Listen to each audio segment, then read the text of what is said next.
মহালয়ার সকালে পাদ্রিকুটি তারামার মন্দিরে পুজো দিয়ে বাড়ি ফেরার পথে ঠিক করলাম কালিয়াগঞ্জ নার্সারিতে যাব। এখনও সকাল 9টাও বাজেনি, আর বাড়িতে ঠাকুর পুজো দিয়েই বেরিয়েছি, তাই তাড়াতাড়ি বাড়ি ফেরার অতটা চাপ নেই। কদিন বেশ ভালোই বৃষ্টি হচ্ছিল, আজ এতটা রোদের তাপ। সকাল সকাল নার্সারিতে এসে এত ধরনের গাছগাছালি দেখেই মন ভরে গেল। আমাদের টাউনে যে দাদারা বিভিন্ন ফুল গাছ বিক্রি করতে যান, তাদের মধ্যেই একজনেরই এটা বাসস্থান। এই ঘরেই তারা থাকেন, স্বামী স্ত্রী দুজন মিলেই এত সব ফুল গাছের পরিচর্যা করেন। নাক চাপা ফুল গাছের সন্ধানে এখানে আমাদের আসা।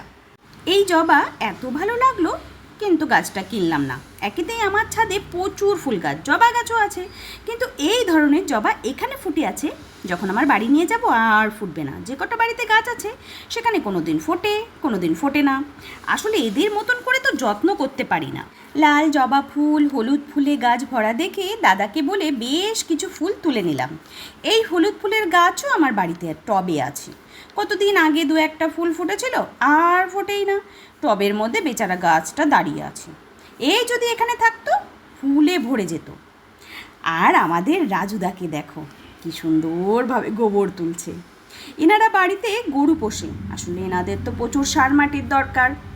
এদের গরুর গোবর দেখলাম একদম সত্যিকারের সলিড গোবর।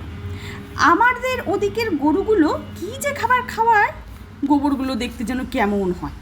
সত্যিকারের গোবর হলো বেশ পেঁচানো একটা লাদির মতো। এই দেখো, রাজুদা কত লাদি গোবর সংগ্রহ করেছে।